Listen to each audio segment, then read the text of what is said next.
Neutral cards, the cards you get from the shop or random events. In Khazar Nightmare, they are quite useful with varying effects, but these are what I believe are the best ones. Now, I have them all listed here, their costs, class lock, and what their effects are, and we're just gonna go through all of them and talk about why they are good. So without further ado, let's just hop on into it. Starting with the first one, Attack.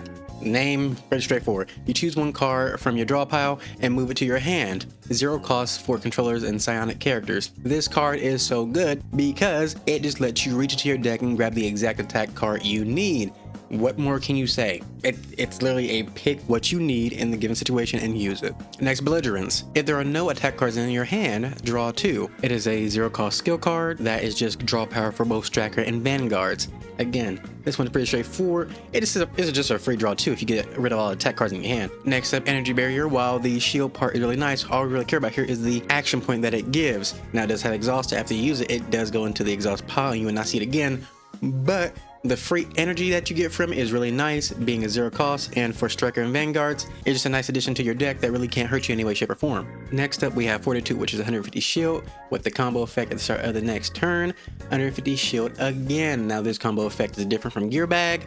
This combo effect is you have to use the character, whoever you have this card, attached to. You have to use one of their cards before using this card, then it gets the combo effect. So say it's on a Magna, you use a Magna shield card, then use Fortitude, then you'll get the additional shield on next turn. So if you actually know the enemy's action order, you can actually get a shield going for the next turn pretty easily. And it's a 1 cost skill card for Strikers and Vanguards. Next up, Gear Bag. Draw 2 with Exhaust and Combo. It's a 1 cost skill for controllers and psionic characters. This combo is the combo that we love to see, which is pretty much use any character's card, then this will combo alongside of it and play itself, letting you draw 2 cards essentially for free. So you really don't got to worry about the skill's cost. So it's pretty much a free draw 2 that, is just good to have. Up next, we have Glorious Resistance. At the start of the turn, each ally takes fixed damage equal to 10% of their health, or max health, and then you gain 1 AP. Now, this effect is permanent. It is an upgrade card and it costs 3 for control and psionic characters, and it's an easy way to give your characters access to AP gain. And this card, for some reason, shows up in the shop so much for me that I've had a deck with 3 inside. And let me tell you, you really don't feel the health that it's taking, but you will feel the AP that it's giving, and it feels good. All right, next up we have Hidden Bullet, 100% damage with Retain. After the Retain effect, it gets an additional 50% damage. You don't know what Retain is, it just means the card can stay in your hand even after the turn ends. Now, it does have Exhaust. After you use it, it does get removed from the deck for that battle, but it is a 0 cost attack card for Rangers and Hunters. And as the name implies, this is going to be that hidden bullet that you might need in a given situation to get the last hit on a boss, enemy, or anything else. Next up, Instinct Ignition.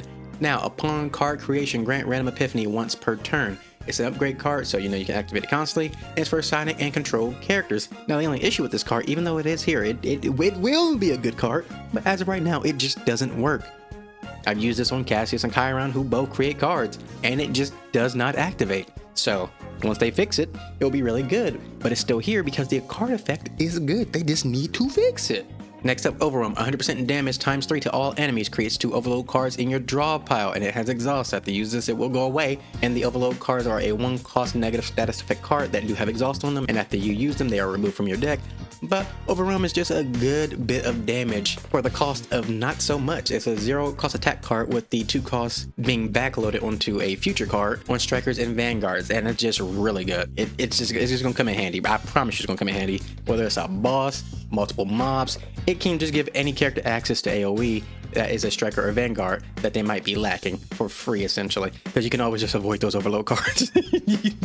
Next up, Precise Aim. 120% damage. Select 1 card from hand, moves them to the top of the draw pile. It's a 0 cost attack card for a Ranger and Hunter. Now, this card is actually interesting because it just takes a card from your hand and puts it on top of your deck. So it essentially can just help you save a card for your next turn. If you use all your energy and there's just a card in your hand that you don't want to go to the graveyard, but you also can't play it, and you got Precise Aim in your hand, just toss it back to the top of your deck and draw it on your next turn. It's going to be a clutch card. You might not believe it, but it's going to come in handy.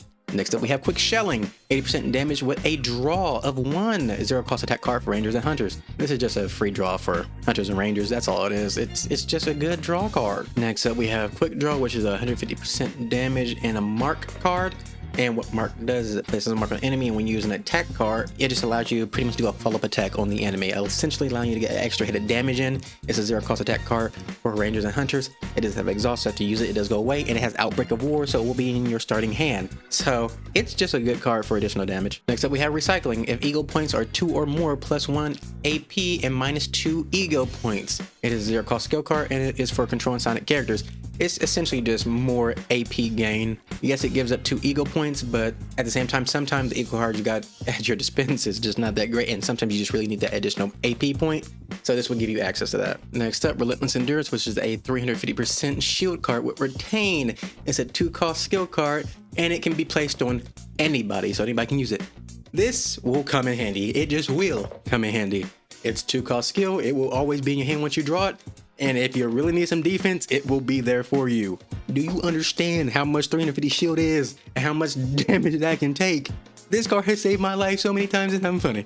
So yeah, add it to your deck. It will come in handy. Next up, we have Rally. It's a draw card and it's a +3 action count to all enemies. It has haste. What haste does is it just doesn't allow the enemy's action count to go down when the card is used. But on top of that, the +3 action count to enemies means whatever action count they're at, it will just increase it, so it pushes back their turn. So it's a draw and it's a stall for the enemies. So really nice card. 0-cost skill card for control and silent characters. Next up, we have Reorganize, which is a draw 3 for 1 cost. It does have exhaust and it's for control and silent characters, but it's still a draw 3. That's some nice draw power, baby. That you will come in handy. Next up, we have Strategic Starting Point, which is just 2 ego points with exhaust. So once you use the card, it does go away. It's a 1-cost skill card, and it's for controlling Sonic characters, essentially just letting you use your ego skills a lot faster. Next up, we have Tactical Reformation, which is very similar to the previous card, with the -1 next ego skill used with exhaust. It's pretty much the same thing of allowing you to use your ego skill faster. Again, it's a 1-cost skill card, and it's for controlling Sonic characters to use. Now we have Wanderer of the Void. For 1 turn, target's action count does not decrease. It's a 0-cost skill card for controlling Sonic characters, and it just stops enemies from taking action until your turn is over. So unlike Rally, it is a single focus card. You know, it doesn't +3 to 3 enemies, but instead of the +3 on multiple enemies, you get a stop altogether on a singular enemy. And this is really good for bosses that just have continuous actions. And by that I mean once their action count hits 0 and they use an action, they don't simply not act again, they have another action right after. So this will just halt that and allow you to play your turn out and not have to worry about anything. Next up, Wind of Relief. Agony to all enemies, and then select and exhaust up to 2 status, ailment, or curse cards from your hand. So yeah, it does have exhaust. After a single use, it does go away. It's a 1-cost skill card, and it's for controlling silent characters, but as the name implies, it's just relief. It helps you get rid of negative status in your hand, while also just applying some agony to the enemies to allow you to get some dot damage going on. Next up is Sadism, which is 1 vulnerable to all enemies, and costs of 1 random attack card in hand, -1 for 1 turn. It does have lead, so it has a chance of being a 0-cost skill card or a 1-cost skill card, and it can be attached to anybody. So yeah, just a nice addition to your deck in general. Just allow you to get more damage and to potentially allow you to cast a needed attack card for cheap. And last but not least, we have Maneuvering Fire. 200% damage to all enemies with Outbreak of War. That means it will be in your starting hand. It is a 0-cost attack card for rangers and hunters. And while on base it's just nice damage, it does actually have an epiphany that will allow you to get AP points per enemy hit. So it's also a potential nice AP boosting card. But yeah, that is all the cards I believe in the natural card pool that are really good, and the reasons as to why. Yeah, but hopefully this video was informative in some way, shape, or form, and you learned something new. I will see you in the next one in whatever form it may take, and I love you guys. See you next one, and bye-bye.